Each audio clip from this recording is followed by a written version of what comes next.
Tranquility du Jour, August 11th, 2018.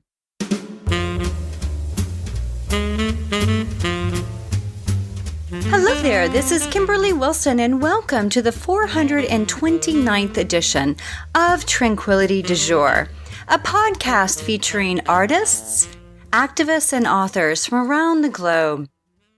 And I am fresh back from a 22-hour car ride. We did the math, kind of totaling it all up, and we left Friday morning to head to upstate New York to spend time with Tim's family. Then from there on up to Montreal to spend time with a few friends, a couple of friends and their darling two little boys, and then drove back here. And so that's why we're delayed a day in getting this podcast out. So thank you for your patience. And today's podcast is just an absolute delight. It's with Jamia Wilson, who is amazing. And we're chatting about feminism. We're chatting about writing. We're chatting about storytelling. And then we're also chatting about some of her takeaways from her time in Paris with me for Penning in Paris in July. Now, for any listeners who are new to Tranquility du Jour, in the show notes, which can be found at kimberlywilson.com/blog, you will find a link to learn more here, including some of my favorite tips and places to visit if you do go to Paris. And then also just a little bit more about kind of the philosophy of Tranquility du Jour. So I wanted to mention we have a few things coming up. As we were driving back, I was like, Tim, do you realize there are 6 events between now and the end of October? And then I was like, why do I do this? Why do I put so much in a condensed space? And I'm like, oh, well, because you can't really do anything for basically 6 weeks out of fall because of the holidays. So anyway, there's a lot coming up. So I'll go through some of them. Those of you who are in DC, these are in-person events. Those of you who aren't in DC, there's also some online offerings. So I really hope we'll be able to either connect in person or connect online, from now through the end of the year.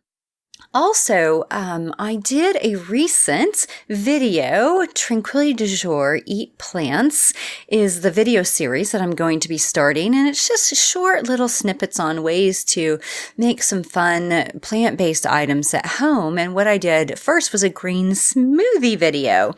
And I'll put a link to it in the show notes so you can watch it if you haven't seen it yet. But you can also find it on my YouTube page, which is Tranquility du Jour.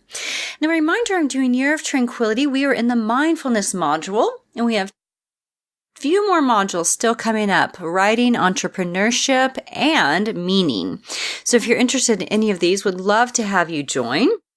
Also, Tranquility Salon, which is a 4-week in-person event that I'm launching next Monday. There's a wait list, so if you'd like to apply for that, there's a link to that in the show notes. And this is something I hope to offer a few of a year. And we're meeting in my therapy office, which is this beautiful, beautiful space. And we'll be diving into various topics, discussion, learning, and then, of course, a creative project together, or, something along the lines of not just a creative project, but even just like a, tangible product, meaning or project, like we'll be doing meditation, journaling, things along those lines. So it's really a way to kind of bring together an intimate group of women to explore dreams, to get more in touch with themselves and what they want, to carve out space for self-care and more. So if you're interested, definitely look for this in the show notes. Also, those of you who are not in DC, Tranquility du Jour Live, which is September 23rd. That's 8 to 9 p.m., a free event, and that's online, as I mentioned, and it's a way to explore bringing tranquility into the fall season. I've been doing these for about a decade now, and they're super fun, I like to think, and would love to have you join. So there's a link again to that in the show notes. So a couple other things that I've got that I'm super duper excited about is a trunk show. And this trunk show that is coming up the end of the month, so September the 29th. And it is, I'm calling it Brunch at Tranquility, a trunk show to benefit Pigs and Pugs Project. And the reason is there's this beautiful watercolor that Mary Catherine did, and it looks like Audrey Hepburn, and she's at the window kind of peering in at like a rack of tranquility. And so Brunch at Tranquility would love to have you. It's going to be in a private location, so you'll need to RSVP. Again, link to that in the show notes. Those of you who have pugs, like pugs, or other four-legged beings, on October 7th, Pigs and Pugs Project is hosting Pugs and Pints at a local brewery. Would love to have you join us for that. And then, see, I told you there's a lot this fall. There's Softening into Fall virtual retreat, and this is again for anyone. You can join us from anywhere, October 20th, and it's a 3-hour online retreat. We'll have an in-person live audience, and just a wonderful way to reconnect with yourself and what you want out of this fall season. And then there's a few other retreats coming up. And again, this is the last event happening in October. There's a lot. Riding in the Woods. So this is my annual West Virginia retreat that happens during the fall, and there are 4 spots left. Would love to host you. Everyone who's coming is a repeat person so far, veterans, which is great. And then it's always lovely to have new people join us too. And basically, it's a weekend dedicated to the writing practice, and you do not have to be a quote unquote writer, or to kind of identify as that to join. It's really open to anyone, and anyone who would like to learn more about writing and deepen the practice and be in the woods of West Virginia. Then, of course, I've got Costa Rica and Tuscany happening in 2019. Now, without further ado, Jamia Wilson is the director of the Feminist Press. She's contributed to the New York Times, Glamour, Elle, The Today Show, CNN, BBC, and more. She's the author of Young, Gifted, and Black, which I got for a friend, and it's adorable and lovely, and wrote the oral history in Together We Rise, behind the scenes at the protest heard around the world.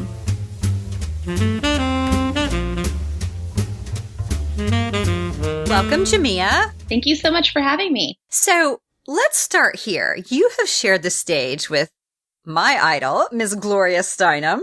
And so I'm curious, tell us a bit about your journey into feminism. Like, did you start out as a little, feminist infant? I do. I definitely think I've always known I was a feminist. My parents are both self-identified feminists, my mom and my dad, and my grandmother on my maternal side has always identified as a feminist. And I think because my dad was raised by a single mom who raised 8 kids on her own, I've always been a part of a very matriarchal lineage. And growing up, my mom talked a lot about being a first in her field, not only as a Black woman, but also as a woman in many different ways, being the only woman in the room, and what that meant, especially during the time in which she came up through the 60s and the 80s, building her career. And I had heard the word feminist and didn't necessarily identify with that being equal to my vision for equality, even though I felt feminism as a core value, until the Anita Hill conversation became a big part of everyday life. And even though I think about in the 5th or 6th grade when Anita Hill was a part of the public conversation and when the hearings were happening, hearing disagreements in my family about the case and hearing all of the women say that they believed Anita Hill and a lot of the men sort of questioning her and realizing, oh, this is really interesting that this woman is speaking out about harassment that she experienced, and there's so much that's happening that doesn't seem fair to me. And although I was so young and I didn't know necessarily how to name the issues or the social systems, I knew that I believed her. And that was really when I started calling myself a feminist, because those congresswomen who were saying we believe her and we're organizing around her were on TV and they were calling themselves feminist. And then ever since I saw that, I knew that that was the club I wanted to be a part of. Well, what's crazy is, Anita Hill's from Oklahoma. Or, she, I don't know if she went to law school there or whatever, but she resided in Oklahoma when all this went down. And, what's so interesting, as you know, Oklahoma is quite conservative. And I remember she came and spoke for something, I can't remember what the topic was, but she was like the star speaker, and there were definitely people in the crowd who, I don't know that they booed her, but I think they got up and walked out. People who, she was like one of the first people that really, prominent who came forth, I think, with regard to sexual harassment. At least it's the first person that I ever knew of. And I just remember being like, what is this? What's she talking about? Like, why is she trying to not let this man, take the seat? Like, I just didn't get it. I think I must have been high school or, early college. And so now to see her as an icon, and then also, I of course stayed and heard her speak and was blown away, and, went on to get a master's in women's studies after. I think actually she may have been speaking for a women's studies kind of course or something. Anyway, like I felt like she was actually somewhat of a like she kind of lit a fire for me with regard to feminism and women's studies. So I love that you bring her up. And I love that you brought up her roots in Oklahoma, because I love her and have gotten to see her speak. And I've spoken at a few different events that she's been a part of. And one of the things that made her a role model for me is someone who was born in the South and has come from a background where, there's a lot of people who are very conservative, who are family and friends and people that I've worked with, that I think that there's a conversation around feminism where our voices aren't necessarily always represented. And I love the fact that she is very much from Oklahoma, that she went to Oklahoma State University, that she was deeply connected to her community and talking about her family lineage there throughout her work, because I think that she represents so many women who are a part of the feminist conversation, but aren't really talked about. Now, what brought you to New York City? I moved to New York City after living very happily in Washington, D.C. for over a decade, and I ended up getting recruited for a master's program at the Draper School in Interdisciplinary Studies and Humanities and Social Thought at NYU. And my grandfather came to me in a dream, the first and last time that has ever happened since he died when I was 13, and said that I needed to go to New York City and study at NYU like he did, and to go there and I would find my path and what I wanted to do and writing. And I decided to come to New York with very little money and that dream. And that's why I came. Yeah, because I wondered, of course, New York, like, it's an amazing place, but growing up in Saudi Arabia, right? Like, going to school in DC and then New York, not that it's like a zigzaggy path, but it's an interesting path. I always thought that I would never move to New York. I never had a desire to move to New York, and so I love that you asked me that question, because I always thought that New York's pace was very much not my pace. And I am someone who loves people, but consider myself to be an introvert. So I was kind of very much intimidated by the energy of this city. And I still find myself there sometimes living here. But that dream really pushed me. And in my children's book, I actually mentioned that in my letter to the children about how my grandfather was the reason that I moved to New York, because it was such a sharp spiritual experience for me to have him say in this dream, go to New York. And my grandfather, we're really proud to say that he was an early African-American graduate school student at NYU. He was born in 1911 and was an alum of NYU. And so I think that lineage is important to me. And ever since I moved to New York, there were shifts that happened in my life that really fulfilled the message of what came to me in that dream. So it's been fascinating to me, just in terms of, how much listening to our actual dreams can help change our lives. Yeah, I love that. What a great reminder of actually tuning in, and especially the fact that it's only happened once. So it's not like your grandpa came to you like regularly, and at one point he just told you this, it's like one time. And I think it's such a good reminder for really tuning into that unconscious. Yeah, it is. I mean, I hadn't thought about it. It hasn't come back to me a lot, except for when writing the book. And then I think when you have life achievements, often you start to think about the people who you've loved and how they've helped you get there.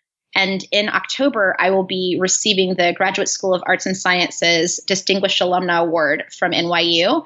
And I was thinking about how I am so moved by him pushing me to come here that I'm going to try to find my grandfather's file at NYU and bring it with me when I go get that award, because I really attribute all the things that have happened for me and the miracles that have come with this city to that very extreme experience that I had of just feeling an energy and following it, trusting a gut, like you said, just really listening and tuning in.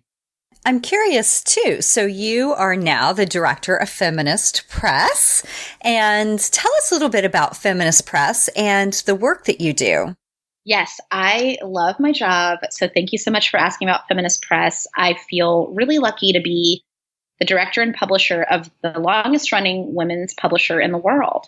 And it is just an amazing place because we are a nonprofit that is devoted to amplifying feminist perspectives and education.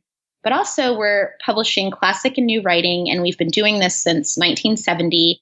And we've really devoted ourselves to elevating silenced and marginalized voices. And all of this is because we really want to support personal transformation and collective transformation and social justice. We really believe that books build movements, they can inspire people to act, to lead, and that they build empathy. And we see that our role was important in 1970 and just as important now. And it's great. I get to work with a wonderful team, and I just love that I get to be a part of also midwifing books for other writers and creatives. We work with a lot of designers as well, and people who are working with us in all stages of the bookmaking process. Yeah. And so I'm curious, do you guys take submissions regularly? Are there any sort of books that you're looking for right now in case any of our listeners have something that they're working on? Yes, please submit to us. So we love the fact that as a feminist mission-driven press, and we really take our mission seriously. And a big part of that is that we have a very democratic submissions process. So every manuscript that comes to the Feminist Press is read by a human being, that we recognize the importance of you entrusting us with your work and your creativity.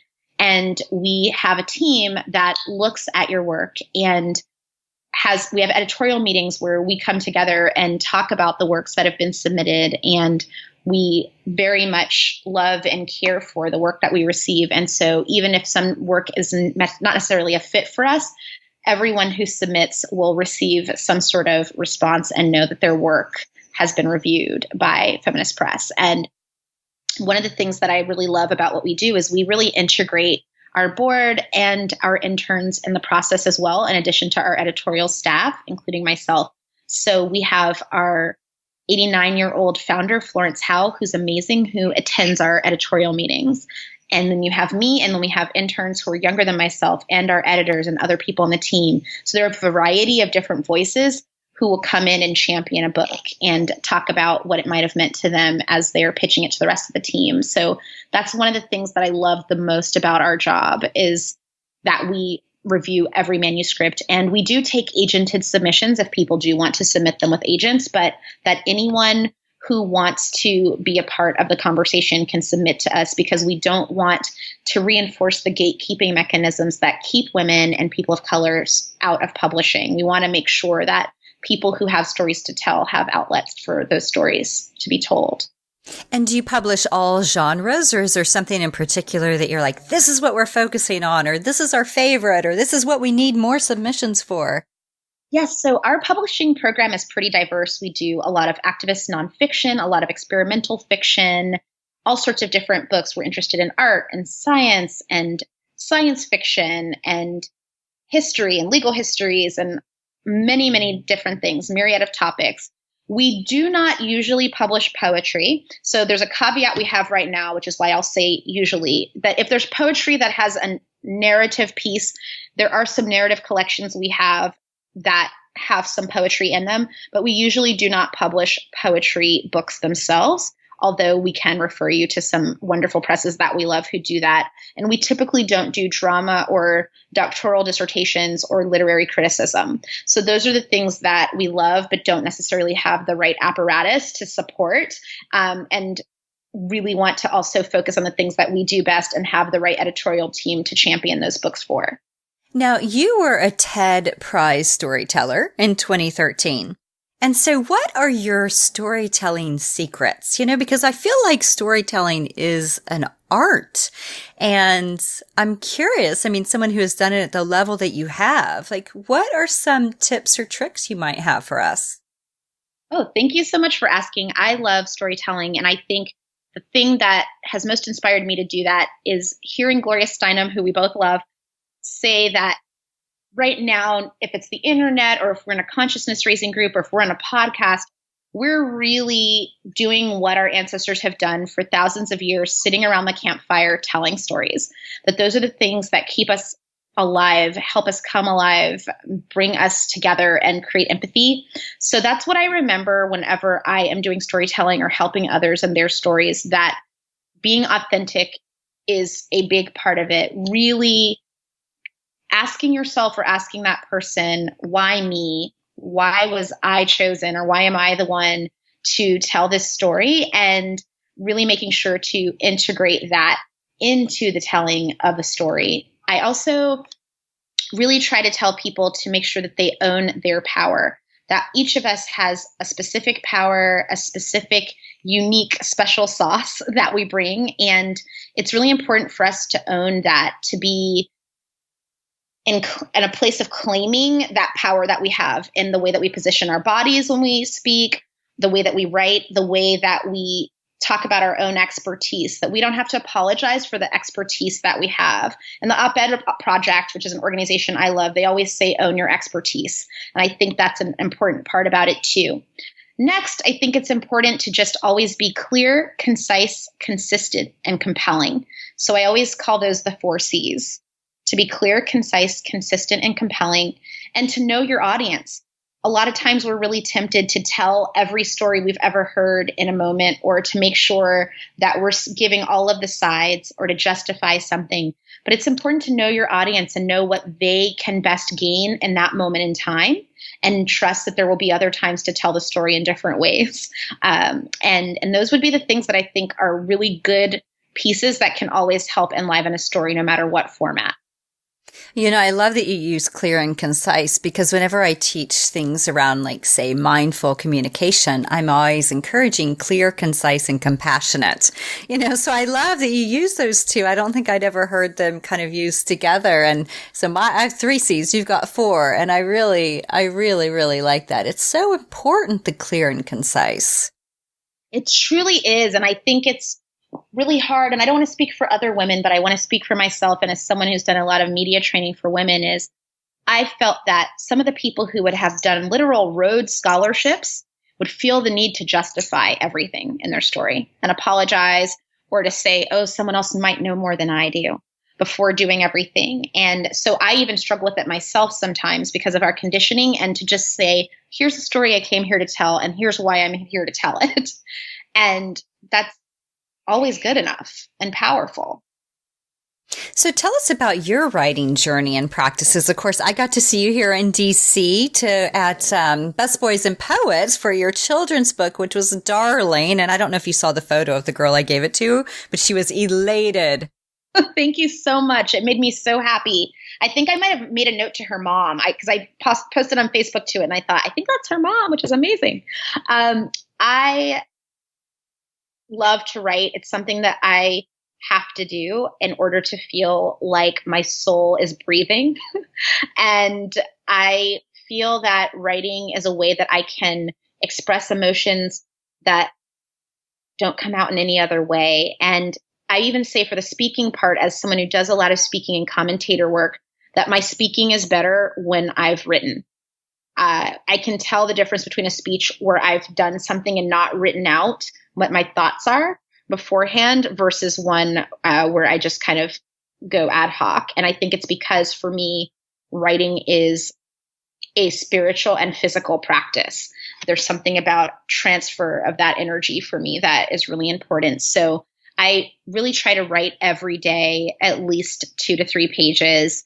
I don't do morning pages, which we'll talk more about Pinning in Paris, but I learned in Pinning in Paris that it's actually okay that I'm breaking Julia Cameron's rules from there. Don't tell Julia. It's our secret. In the morning. But it's just being able to release myself from that was a big takeaway that I got, because my husband writes in the morning every day, and I have to write at different times. And the subway is a place where I often write because I have a long commute to work every day. And then in my practice, I have a writing station. So right now I'm actually sitting at it, which in a small New York apartment isn't very vast, but it's a tiny little beautiful table that I bought specifically for this purpose, adorned with gorgeous orange accoutrement because it's my favorite color, and a lot of crystals and mantras that I have. And I had a framed custom picture of the Empress Tarot card made and as a woman who is Black, so that I could see myself in that tarot card every time I had writer's block. And so this is a space that I've created for myself that I see as sanctuary with all of its candles and the iconography and everything, so that when I come to this desk to write, I always feel like I'm having a spiritual experience, and that I'm nourishing myself and finding a place of peace to hear my inner thoughts. And it becomes a lot more focused on release than anything kind of driven by my ego or having to get work done or that sort of thing. Well, you know what you said that is so powerful, and I think it really speaks to Joan Didion, right? That quote that she has, I write in order to figure out what I think, and I may be paraphrasing, but I love her. Love her. Have you seen her documentary? It's on my list. I have 3 documentaries I need to see, and that's one of them. It's so good. But listeners, if you don't know Joan Didion, she's an amazing, very talented writer. And she even, Obama gave her like some big award. Do you remember that? Like she got a medal. Did she get a presidential medal? I have to check that out. Yeah. So it's even in the film, you know, it's like it shows, I mean, she's so tiny, like so wee, and Obama's putting it on her. But yeah, so I mean, she's just like so well regarded. But I love that quote because it really speaks to what you were just saying. It's like, I have to, you know, it lets my soul breathe. And if I do a speech and I haven't written out what I thought or, you know, kind of gotten it all out on paper, it's like I'm not fully prepared. That's what I'm hearing you say. And, you know, it's interesting. One of the practices that I have had in my life, even in terms of, and I think you as someone who's a therapist, I think, you know, you might even see more into my psyche about this, but I'm someone who really believes in therapy. I have written about coming out about having therapy because in the culture I was raised in, there's a lot of stigma. And one of the things that I found is I would write before going into my therapy sessions because I found that I would be in the practice of creating an armor about how I really felt, that I would feel shame about having things that I needed help working through. And so I would come in with a pointed letter about what needed to be discussed so that I could write down some of the things that needed to just be dealt with that I was going to try to cover up things with, and then come with the marrow of this is what I'm really dealing with and what I need your help with. And so now I'm even using that in relationships that I have right now to really show people who I love, who I'm trying to be in deeper relationship with, to say, can I write you a letter? That's a good communication forum for me to really tell you how I feel, even deeper than if we're talking. I love that. That's so powerful. And it really speaks to, there's a lot out there right now on journal therapy and or writing as therapy and writing to heal, really. And so this idea of like sending a letter, you know, or even writing a letter to someone who's deceased or someone who you are no longer in contact with and you're not going to send it. But, you know, it's this idea of getting out on paper what it is you would like them to know. I love that. I think that's so beautiful. And the idea of writing to someone deceased, I think that there could be beautiful books built on that. Oh, yeah. Just of those letters, that of the things that you had wished that you had said or that you would say. Yeah, or, you know, either like the sweet memories, like for me, picking blackberries with my grandmother, you know, and at her lake house. I mean, just little things, but you're like, I can totally picture it. And it's just nice, I think, to know, okay, what are the pieces that really stick with you that, you know, you would like them to know? Did yours make blackberry pie? Because that's what my grandmother used to make, and I love that. So I got chills when you said that she would make blackberry pie. You know, I don't remember blackberry pie, but I remember rhubarb. Like she had a great garden, and she introduced me to rhubarb. And now anytime I can get rhubarb somewhere, I actually got it in Paris, a rhubarb kiwi, which is so random, but a rhubarb kiwi crumble I got there. But I'm a big fan of strawberry rhubarb stuff. And yeah, so that always makes me think of her. But surely I'm like, what else did we do with the blackberries if we didn't make pie, right? Maybe jam. Yeah, maybe jam. Oh yeah, probably jam. Now, what about advice you might have to aspiring writers? So you talk about this beautiful space that you have set up that whenever you sit down, you're like, okay, I'm going for it. I'm diving in. What about people who live with like 10 kids or, like 10 pets, or they don't really even have a tiny little nook, or, they struggle to really be able to carve out the space, which is what I hear a lot. So I'm curious what advice you might have. So one thing I would say would be to read Courtney Martin's On Being blog posts or listen to her on podcast about it, because she is a really good friend of mine and an amazing writer and feminist, but also a mama to amazing, amazing children, and has talked about how her writing process has been impacted by her having these kids and her being a very prolific writer. And so I, as someone who am thinking about building my family, have really been watching and paying close attention to her, because I said, oh, I actually see there's a new element that I see in her writing. She's always been amazing, but something even more powerful that I see since she's had the kids and all of these other sorts of demands on her energy. And so to see how she's channeling that with a kind of intention that's really sharp, because the time becomes even more sacred. And I've seen this with other people I know who have a lot on their plate. And I would say that when you have a sheer clear vision of purpose, and that you know what that is, and you can prioritize and set the appropriate boundaries to protect that time, I think that we are unstoppable. And I can say that I wrote the oral history for the Women's March book last year, Together We Rise. And they came to me about a month before it was due saying, hey, we want you to write this book, but the deadline is in less than a month. Can you make this happen? And interview all of the 30 organizers, but then you need to write 20,000 words of the introduction and oral history. No, but no big deal. Exactly. And I was saying, I have a new job. I have a partner. I have parents. I have all these people to help take care of. And myself, I got to eat and sleep and take the subway. And when it was pointed out to me that Bob Bland, one of the organizers of the Women's March, went into labor when they only had 9 weeks to plan it, had a baby, and helped plan the largest march in recorded history, I decided that I too could really have a sharp period of time where I focused very strongly and really had to prioritize an intentional and lovingly firm way. And that then taught me how to approach my writing moving forward. And so now when I have projects, I block off time. So today, tomorrow, and Sunday, my husband's out of town, and I am devoting this whole weekend to just writing on my next book project, and have let the appropriate people know about how this time, in the words of Maxine Waters, will be reclaimed by me, and that I've gotten certain things done, set up certain replies for my email, and all sorts of other things with my staff and other people to know that unless the house is burning down, Jamia is going to be in writing sanctuary. And so I think that that's the kind of thing, to find who your systems of support are. I hired a virtual assistant who can help me with things like email and other things, so I have more time to focus on writing. And I got a fancy hands account so I can delegate to people to do some projects that I can't do when I'm devoting my time to writing. Oh, and the last one, which is one of my favorites, is I got a handy app account so that I can have someone clean up my house, so I don't have to worry about doing that while I write.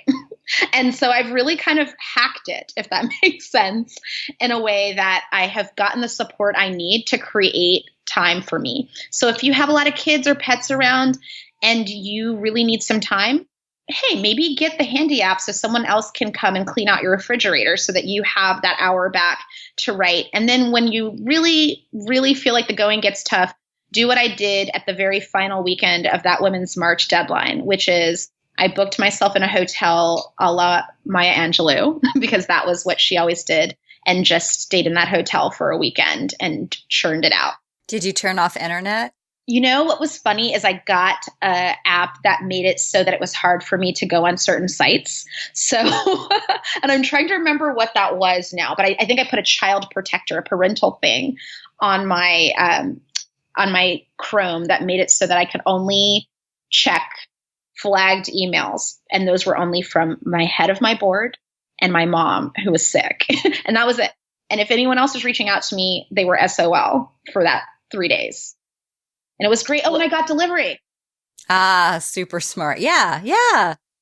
Because it's like all those little things, if you do make your own food, which is a very noble thing, but you're going to open the refrigerator and you're going to see it needs to be cleaned. And then you're going to clean it. And then, and then you're going to, there's stuff on the floor. Then you're going to clean that. So there is something about going elsewhere and just like getting your needs taken care of so that you can really focus. So true. And I have to say, it's funny you mentioned the cleaning, because that is I really work on noticing my patterns. And one of my big procrastination patterns is voraciously cleaning the house when I'm having resistance about writing. And I get really into cleaning the bathtub and, cleaning between grout and tiles and things like that when I'm having a block, and really just saying, okay, what am I noticing right now? This pattern, you might need to go somewhere else and write, because you are distracting yourself from what you really want to do. So for our last piece, let's talk penning in Paris. So what were some of your takeaways from the experience, of being in Paris and focusing some time on writing? And I know you spent a lot of time meeting up with people there, including your publisher. So tell us. Oh, penning in Paris was so divine, highly recommended. And the way in which Kimberly curated it was perfect, because we had an amount of time to build community together and learn really important writing tips and learn from each other, but also to just be out in the city and explore. And what I loved about it was that it was really about getting in connection with the pulse of Paris and the energy there. And I really appreciated that, because as soon as I started to feel that that's what we were doing in penning in Paris, I dropped the need of having to check everything off on my list of things to do and just being in Paris versus concentrating on, what are the things I want to do so I can say I did them while we're there, which I thought was a very important takeaway, and to remember how to do that back here at home. I also learned a lot of different cultural things that are helpful for me in my work from my meetings with French publishers and just practicing my French. I studied French in high school and in college, and I've always been really shy about speaking in French because I am not perfect in my French. And when I went, it was just a wonderful opportunity to try, and then to have people say, oh, you're a lot better than you think you are. You should be speaking more French. And so that was a takeaway for me. And now I'm signed up to do French lessons again, because next time I go to Paris, I want to actually use my French knowledge instead of kind of having a knowledge of a language, but not feeling like I am perfect enough to speak it, right? We were out in this beautiful city and I should be using this skill.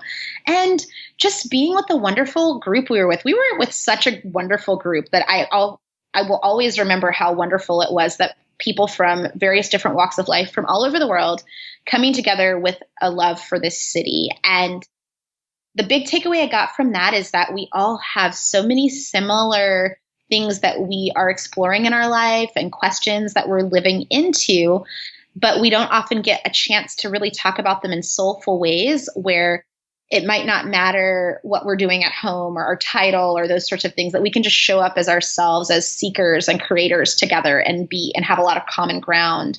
Those are things that I learned. And then I also learned that I want to have a pet by seeing how Kimberly had a beautiful dog who she had with her, who was also a part of her experience. And it really led me to think, what has been keeping me from having an animal that I think could bring a lot of joy and comfort into my life? That I now see that Kimberly's brought her dog 5,000 miles around the world, who's experiencing all these amazing things with us. And so that was a big takeaway that I got as well, that joy and really doing the things that we desire in life are really important and can inspire other people. And that was something that I was really inspired by, how you'd brought your tranquility with you to Paris, and then also taking some tranquility back. Yeah, I love that. I love that Belle Starr inspired you. Yes, she did. Oh, I'm going to be following her Instagram for life. She's so cute. She is so cute. And what's so great too is we're not really sure how old she is, but we think she may be about 10, maybe 9.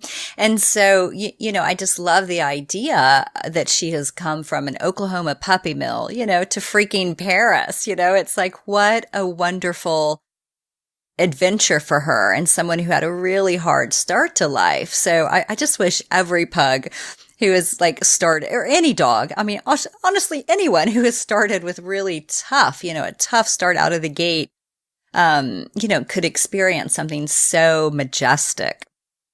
I love that. It's interesting you say that, because I was thinking about that now, to think, I can't believe I'm standing here right now looking in the Luxembourg Gardens and thinking about how many of my ancestors would have never believed that I would have ever done that, or even thinking about the farm that my dad sharecropped as a child, right? And that in this next generation, I'm getting to travel and to experience these things. It is really beautiful that we're doing that, and that we can tell those stories to people in other parts of the world who will also learn and grow about them. I learned a lot from just Uber drivers that I had going to the airport in Paris about them and the questions they had for us in our lives. And those were some of the takeaways I had too, that even, my upbringing in the South and rural environment was of interest to people who I met in Paris. And that was really fascinating to me, because I don't often think it's interesting, but they did. And that was a really illuminating thing for me as a storyteller, to think, I should maybe think about telling more of those stories, because there are people who want to hear them. And what was really sweet? It hasn't happened the past couple of years, but, earlier on, people would be like, oh, where are you from? And say the US, and then, well, where? Washington, DC. They'd always be like, Obama, Obama. Like, they'd get so excited, and I'm like, yeah, Obama, so it's just so funny what people know, even if there's, it's like they may not really be involved in politics or culture or whatever, but they're like, oh, they knew Obama. And I just thought it was so funny. Oh my gosh, did you see it on the very last day when we were at Shakespeare and Company? I walked by a taco restaurant, I think. And I was walking by this taco restaurant on the way back to the hotel to head to the airport. And they had an Obama taco that was named after him, which I thought was so hilarious. And we were just laughing about that. But you're right that there is something about that. And just even there was a restaurant that we passed in Saint-Germain-des-Prés that was called Tennessee, which is my grandmother's ancestral homeland. And just to see what they were trying to create and the evocative of Tennessee, right? Which is kind of different than Jamia's Tennessee experiences. It was not very Nashville or Knoxville to me, but to see that there was a kind of culture around it and an appreciation of the charmingness of Tennessee and Tennessee culture in the middle of one of the fanciest neighborhoods in Paris. And so I do think that we sometimes don't give ourselves credit for the fact that we have culture too, and that that culture is something that people in other places are also looking into for inspiration. And so that's something I came back thinking about too, about what is it about my culture that is unique and fun and charming, and how can I share that with more people? I love that. The Obama taco is amazing. Oh, I was even shocked to see, I saw a taco shop, and I don't think it was in Saint-Germain. I don't remember where it was, but I pointed out to Tim, I'm like, oh my God, there's a taco shop here. I've never seen a taco shop in Paris. So it's funny, cause we are, of course, at least in DC, it's like tacos are the thing. And so I was like, oh my God, they've made it to Paris. They are. I saw several, and I was also kind of like, this is really interesting that apparently there's a big hip taco movement happening there right now. My last question for you, Jamia, is the name of this podcast, right, is Tranquility du Jour. So I'm curious for you how you find tranquility in your everyday, in your busy life in New York City, running a nonprofit. You've got a lot going on. Yes. So, for me, I consider myself a deeply spiritual person. So every morning when I wake up, I definitely just meditate and I go through my prayers in the morning. And that is where I find my peace. And I just am really lay in bed and reflect on just how marvelous it is to be alive and gratitude that I have for that. And so I do that and often will kind of write down in a gratitude journal the things that I'm grateful for so that I can go into the day feeling grateful no matter what kind of grind is going to happen. It's a really important way for me to be in tune. And then I also love tea, which I know we have in common. And so I usually will get up in the morning and have a glass of the Countess Grey tea from Fortnum's, which is my favorite tea. And I will have that and just sit with a cup of tea and listen to music and watch my husband do morning pages, which for me is really tranquil for me, to kind of just be in that moment and think, oh, I'm here and everything's okay. And the people I love are here and I'm doing that. And I also really, really value baths. So I was going to say that about a year ago, my doctor started telling me to take a bath every night, because I was having insomnia. And taking these baths has been so helpful for me because I started to study the history of bathing and specifically women in all sorts of different cultures and religions. And there's something about the ritual of cleansing and soaking and just being still that really helps me feel that there's some sort of space of tranquility no matter what's going on around me. And so I really try to do that and to just go in and be in water and be still. And it's been a major transformation in my life. I'm so grateful for her for recommending it. And those are the things that I do every day. And then lastly, I wish I did it more, but I try to take walks several times a week because I live near a park. So I really try to take walks to experience tranquility because New York is a city that for me is very draining sometimes for my personality. And so I try to take those walks and finally take the advice of my therapist, which is that she just told me, you're just not a person who needs to be going out every night. Some people gain energy from being around a lot of people all the time, and some people, it can be draining to them. You are the second type of person, and you need to pick 3 events you're going to per week, and on other nights you need to be at home. And so I'm really trying to stick to that, although I have a lot of fear of missing out. A lot of times that I'm seeing that I'm a lot healthier and happier and at peace when I keep to my 3 things a week. And I'm really trying to stick to it throughout the year. Lovely. Thank you. Those are great, great examples. Thank you so much. Well, thanks so much for being here, Jamia. It's such a treat, and it was such a treat to have you with us in Paris. Thank you for having me. Paris was such a gift, and I just wish everyone could have an experience like the one we had. It was beautiful.